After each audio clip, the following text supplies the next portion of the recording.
Com o advérbio de além da semana de 22, Vera Beatriz Siqueira nos mostra que o evento paulista foi curto, eclético e sem um programa estético definido, e que a sua relevância foi sendo construída historicamente, posteriormente, tornando-se um mito da origem do nosso modernismo. Para ela, o que de pior a semana nos deixou foi a sua representação como síntese totalizante de uma modernidade nacional. Ela, então, nos conduz por um outro percurso histórico desse modernismo, com outros olhares e outras perspectivas, e nos descreve saborosamente várias imagens que vão sendo apresentadas. Ruth Levy falou da Exposição Internacional Comemorativa do Centenário da Independência, mostrando que, ao contrário do outro evento, a historiografia foi esquecendo e desvalorizando esse evento que tinha tido uma repercussão tão importante na época. Ela ressalta a importância das exposições como um todo e aquela no Brasil daquele momento como, mais uma vez, um símbolo de atualidade, de civilização, como os brasileiros, a elite brasileira, queria se ver como moderna. Bom, a Semana de Arte Moderna de 22, considerada a marca originária do movimento modernista no Brasil por ampla vertente da historiografia da arte, ocorreu no Teatro Municipal de São Paulo, de 11 a 18 de fevereiro de 1922, como parte das comemorações do centenário da independência. Teve apoio direto do governo de São Paulo, integrando, ele integrava diretamente também um projeto de modernização encampado pelas elites paulistas.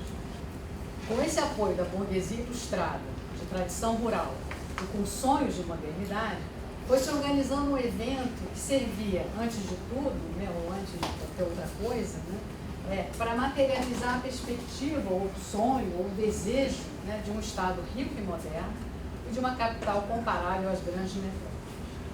Outro célebre evento comemorativo do centenário da independência em São Paulo foi a inauguração do monumento, na época não estava concluído ainda, à independência do Brasil às margens do Riacho do Ipiranga. Esse monumento, que substituía uma antiga construção no local e institucionalizava de modo grandioso, monumental, a concepção oficial da independência do Brasil, também integrava esse projeto, ou sonho, o desejo das elites paulistas pela modernização. Voltando ao tema da semana, dela participaram arquitetos, literatos, músicos, além dos artistas plásticos, William Brecheret e Wilhelm Harberg, e os pintores, Anita Malfatti, Di Cavalcanti, Vicente Correia Monteiro, John Grass, o Ian de Almeida Prado, Alberto Martins Ribeiro e Ferrinhac. Bom, foi, portanto, um evento bastante curto, como vocês podem ver, muito eclético, sem um programa estético definido, cuja relevância histórica foi sendo construída nas décadas seguintes, até converter-se no mito de origem do nosso modernismo. Alguns participantes da semana ficaram esquecidos ou foram desvalorizados. Muito já se falou contra a mitificação da arte moderna, da Semana de Arte Moderna, com bastante razão. Historiadores da arte e da literatura destacaram a repercussão pública limitada do evento, tanto em termos de sua assistência direta, quanto de sua recepção crítica imediata. Mesmo os escândalos causados pela reação do público e as vaias às apresentações musicais e literárias parecem falar mais da vontade da elite de se exibir e de se assistir do que de qualquer outra coisa. Quanto à recepção em jornais e revistas, é bom lembrar que a grande maioria dos intelectuais modernistas escrevia nos poucos veículos da época, que acabaram sendo o grande espaço de divulgação da semana. O caráter elitista da semana também estava na base de várias críticas ao fato de valorizar apenas certas experiências estéticas em prol de outras. No que tange às artes visuais, silenciava sobre a contribuição, sobre diversas contribuições de artistas que naquele momento, e já há algumas décadas, em diferentes partes do Brasil, apostavam em outras concepções de modernidade. Talvez o que de pior a semana tenha nos deixado é a sua autorrepresentação, de grande apelo retórico, como síntese da modernidade nacional. Essa síntese modernista acabou constrangendo, e de certa maneira ainda constrange, os estudos sobre nossa modernidade. E por que essa associação entre identidade nacional e vanguarda seria tão perniciosa? Porque, por ser vanguarda, a arte modernista estaria à frente do seu tempo, sem precisar passar pelo teste do juízo crítico e da história. Se não fosse compreendida, era porque o público ainda não estava preparado para entender a concepção tradicional da ideia de nação. Não, eles estão falando que eles vão revelar aquela identidade nacional verdadeira, recalcada pela colonização. Também estariam dispensados de justificar-se em termos sociais e culturais, mesmo os seus compromissos com as elites e com o governo, ou a condescendência, para dizer o mínimo, de seus olhares para aquelas figuras que eles mesmos entendem como representativos, né, do que seria o nativo, o primitivo ou popular, né, os indígenas, os caipiras, os tipos populares, os negros, deveriam ser ignorados ou, né, superados, digamos assim, tendo em vista a grandiosidade do seu projeto de afirmação da chamada brasilidade modernista. Me parece evidente que o processo de difusão e institucionalização da arte moderna no Brasil não pode ser entendido como essa linha reta que vai da intuição à acomodação. Até porque perpetuaria essa ideia, né, de que o modernismo brasileiro foi uma ruptura, com o que a gente não sabe muito bem, naturalizando a síntese mítica dos próprios modernistas e a sua autorrepresentação como vanguardistas. Vou destacar algumas poucas questões, né, que me parecem essenciais, até para desmontar esse mito da semana de 22. A primeira delas diz respeito à questão da expressão, que está muito conectada a exposições que aconteceram antes mesmo da semana, né, e que não foram, que são hoje entendidas como antecedentes da semana. É curioso pensar que Mário de Andrade tem incorporado na semana essa vertente artística. Na realidade, se a gente olha para isso, né, e para um conjunto de exposições relevantes feitas em São Paulo no início da nossa modernidade, antes mesmo da chamada Semana de Arte Moderna, pode ficar tentado a pensar que a arte expressiva teve relevância central na definição dos contornos do nosso primeiro modernismo, talvez funcionando como uma porta de entrada para a questão da arte moderna. Refiro-me especialmente às mostras de Segal, né, Lazar Segal, em São Paulo e Campinas, em 1913, e a célebre exposição de Anita Malfatti, em 1917, junto com seus companheiros de estudo no Ateliê Livre de Homer Boss, nos Estados Unidos. De modo geral, os artigos críticos enalteceram a habilidade de Segal e sua relação com a tradição pictórica, oscilando entre a crítica e o elogio à modernidade de sua linguagem. Anita Malfatti, por sua vez, na mostra que realiza em dezembro de 1917, junto com os artistas como Floyd O'Neill, Sarah Friedman e Abraham Solomon Davidson, ganha resenha assinada por Nestor Pestana, que era um crítico bem conservador, na Revista do Brasil. E o Pestana condena a artista por sua filiação à arte moderna e mais particularmente ao futurismo italiano, que ele reconhece nessas pinturas aí, sabe Deus como. O apelo por uma arte propriamente brasileira se fundia à recusa em bloco da modernidade artística, cujo princípio criativo era identificado como a deformação da realidade. A gente ainda pode falar de uma outra exposição, de um outro artista de formação expressionista, expressiva, que não acontece em São Paulo, acontece no Rio de Janeiro, que é antes da semana de 22, que é Oswaldo Guedes. O entusiasmo despertado por sua obra restringe-se a poucos literatos e artistas brasileiros. O que a recepção crítica a essas mostras revela, ele foi frequentemente associada a algo distante da cultura brasileira, o que mostra que, apesar de ter servido, né, aos projetos de atualização estética modernista, foi percebida como uma forma de arte estranha aos postulados nacionalistas do movimento. Não gratuitamente, a partir de 1924, Anita Malfatti, né, que é vinculada a essa tradição de arte expressiva e havia se tornado a figura mais relevante do movimento modernista paulista, a partir de 22, perde a centralidade para Tarsila. Frequentemente se justifica esse fato pela preferência dos modernistas pela estética pós-cubista de Tarsila. Mas acho que a comparação das leituras que ambas fazem do primitivo ou do primitivismo é importante para a gente entender o porquê disso. Por mais críticos que sejamos aos modernistas de São Paulo, devemos admitir que o modernismo, a partir da semana de 22, estimularam o processo de construção de uma nova moldura pública positiva para o primitivo e o popular. A compreensão de civilização como alienante e da brasilidade como domínio do primitivo teve impacto cultural relevante. Nos anos 30, considerada como o oposto, né, dos valores culturais elitistas, né, que o governo de Getúlio Vargas queria derrubar, a cultura popular foi institucionalizada e reelaborada nas esferas da chamada alta cultura.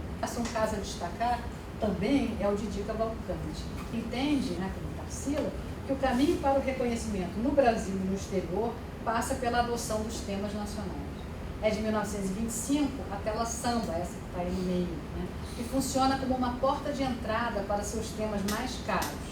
Os artistas da chamada segunda geração de modernistas, que desenvolvem seu trabalho a partir dos anos 30, se envolvem diretamente nesse novo contexto de positivação do popular.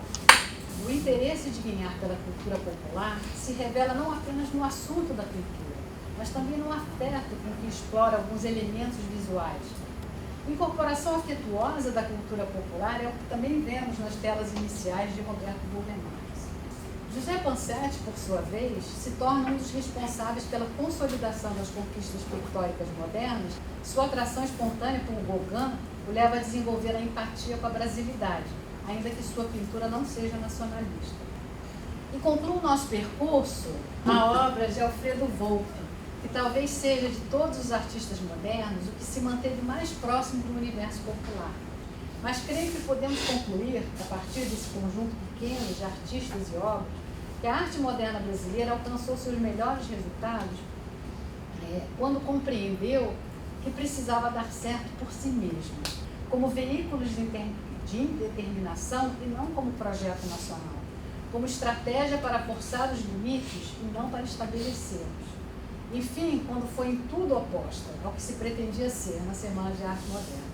Aí, nesse lugar, a despeito da fragilidade da nossa modernidade, ou talvez até por causa dela, podemos ser modernos, outros modernos.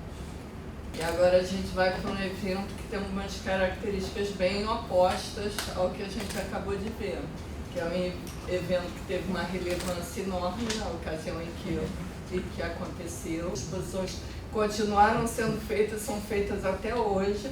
Se hoje elas têm outras características, porque na verdade as exposições universais, a nossa se enquadra ainda em 20, apesar de serem 22, se enquadra em todo o modelo das exposições universais da segunda metade do século XIX. Muitas das exposições eram realmente relativas a centenários, eram comemorações. Isso também faz parte do espírito desse tipo de exposição. E a gente deve pensar sempre também que se até hoje a gente ainda tem as exposições e elas têm sua relevância com toda a questão da comunicação, de transporte, de tudo que a gente tem hoje, naquela época você conseguia, de algum modo, ter uma ideia do mundo em 3, 4 horas que você ficasse dentro de uma exposição, era uma coisa que você ia ter que talvez na sua vida inteira, apesar de ter absoluta certeza de que o impacto de muitas coisas que aconteceram na exposição trouxe essa mensagem de modernismo ou modernização, ou todo da forma como a gente colocar, dependendo do que se trata, é claro, né? Mas a gente tinha essa ideia, nesse momento, de que a modernidade era você ter padrões, superar um atraso que era identificado e era como se fosse um peso da nossa tradição de atraso, e se equiparar, tentar se equiparar ao mundo civilizado. No caso da nossa exposição, você conheceu um Brasil que o próprio Brasil não conhecia, um clichê, mas é a pura verdade, né? Então, assim, você estar em contato com tanta coisa te leva para um mundo de possibilidades. É impossível começar a falar da exposição sem falar da questão urbana. Vamos dizer assim, foi a justificativa perfeita, foi o momento, mas quando dá aquela conjunção de ações que concorrem para alguma coisa que está lá há muito tempo, se desejava. O Carlos Sampaio já tinha tido essa licença anteriormente para fazer esse desmonte, e isso não tinha sido levado a cabo. Nem sempre a modernização é boa, mas tem as suas justificativas, né? E aqui a ideia de construir esse futuro moderno, mais próximo, né? O Antônio Edmilson até falou alguma coisa bem interessante sobre quando você faz pela comparação e não pelo que você faz de diferente. Então, na verdade, você se coloca em relação a uma outra cultura pela comparação. E aí, de certo modo, você nunca está chegando lá. Ou melhor, você acha que está chegando lá, mas está sempre chegando, nunca vai chegar, né?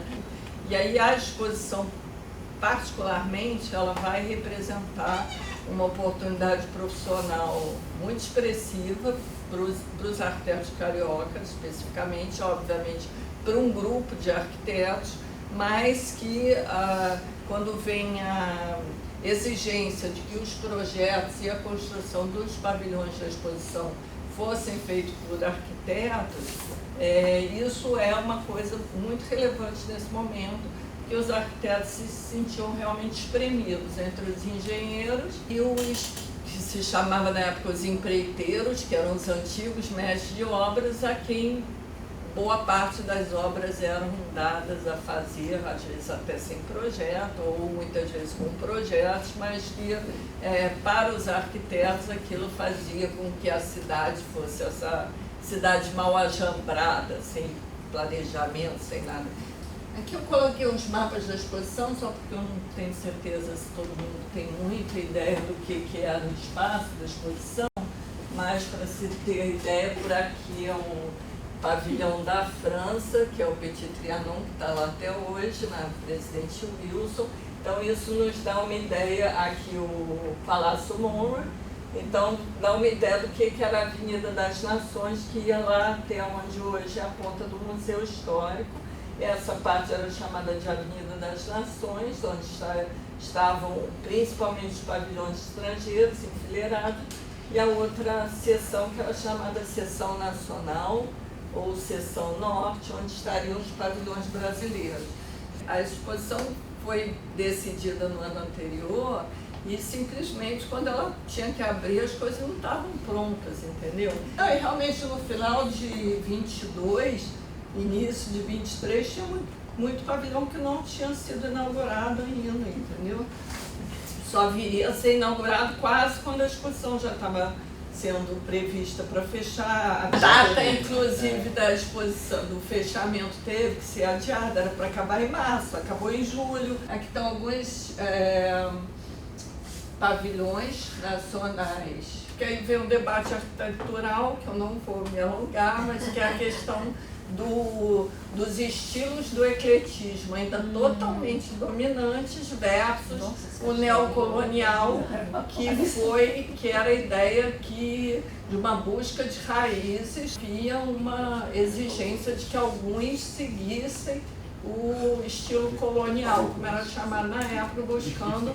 E isso não era só uma coisa assim ilustrativa, eu quero que seja estilo neocolonial, não, colonial, na verdade era uma busca por raízes para se chegar a uma arquitetura nacional. Aqui eu vou chamar de encobrindo ou escondendo, que é o mercado municipal, que ele recebeu toda essa cobertura para se tornar o pavilhão das indústrias particulares, com uma feição que combinasse com o resto da exposição. A questão da iluminação, que é também típica de característica de exposição universal, a iluminação férica, e todo esse serviço de iluminação era em parceria com a General Electric. Então a gente vê muito essa questão da exposição também, que tem assim, porque a gente fica falando da arte, da beleza, da arquitetura, mas as exposições eram eminentemente comerciais. Uma coisa que eu acho muito bacana é a questão da aviação da exposição, acho fantástico, né? Assim, a coisa do Santos Dumont, o voo do Santos Dumont era muito recente nesse momento. Esse do meio é dos portugueses, que fizeram a primeira travessia Atlântico Sul, e aí não dá para ver direito, mas no interior do pavilhão português, ali no teto, tá o avião com o qual eles chegaram, ficou pendurado lá durante a exposição. E o primeiro travessia de São Paulo-Rio que foi pilotado, não, é o primeiro que foi pilotado por uma mulher, né, que é a Nézia, essa última foto aí. E aí, mais fantástico ainda, as pessoas que iam à exposição também podiam voar, porque um americano resolveu botar um serviço nesse pavilhãozinho aqui da exposição, com um piazinho aqui, quem quisesse podia ir lá e experimentar o voo, que era uma coisa desconhecida. A questão dos serviços, né? A parte de tecnologia e de serviço, que era oferecido naquele momento, né? Então o pessoal que falava inglês, francês, alemão, os guias, foram impressos muitos guias da exposição, intérpretes, enfim, os anúncios, você podia comprar passagem, podia fazer câmbio. Aí essa parte da radiotelefonia, porque foi na exposição, a primeira transmissão de rádio foi feita no momento da inauguração da exposição. A questão da fotografia, que já existia, mas ganhou um dinamismo. Aí a questão do cinema, porque aí a gente tem capturas de imagens em movimento da exposição de 22, que também é algo fantástico. Aqui também é um assunto bem bacana, que é o Palácio da Estatística, que é esse palácio que existe até hoje, só que sem a cúpula, que é o Centro Cultural da Saúde. Mas eu queria chamar a atenção que existiam também as revistas oficiais da exposição, além da imprensa toda que noticiava muito a exposição. A exposição do Centenário recebeu em 10 meses 3,5 milhões de pessoas. No Rio, a população era 1,1 milhão mais ou menos. Vieram 3 milhões de pessoas para 3,6, né? Então, assim, vinha muita gente fora só para visitar a exposição. Diversões na exposição, né? Os pavilhões de restaurantes, de bares. Esse barco de diversões, que era o que roubava o pessoal lá da Cinelândia. Nós tivemos uma tarde super especial aqui e fiquei pensando um pouco nessa questão da data, né, do centenário da independência, quer dizer, como que os dois eventos vão lidar com essa memória da independência, né? No caso da Semana de Arte Moderna, eu acho que eles conseguem escapar um pouco de uma certa patriotada que estava sendo realizada em São Paulo, né? Mas de uma certa forma escapa, por exemplo, né, em relação às pinturas, a tudo que é mostrado, as teorias racistas da época, né? Tem uma linguagem bem diferente, que tira um pouco também do que se planejava fazer naquele centenário. E também, no caso da Exposição Universal, quer dizer, tem lá o museu. Queria comentar um pouco sobre essa questão do que olhar que se tem sobre o passado, porque parece que a exposição, embora também tenha, né, essa tentativa de construir esse passado, esse centenário, mas ela está olhando para o futuro, está querendo mostrar esse Brasil que é o Brasil moderno. Então a ênfase não está nesse Brasil do passado, e também tem as questões políticas aí, né? É um momento ainda onde nós temos pouco tempo de proclamação da República, então qualquer exaltação também maior à monarquia e à independência seria um pouco complicada, né?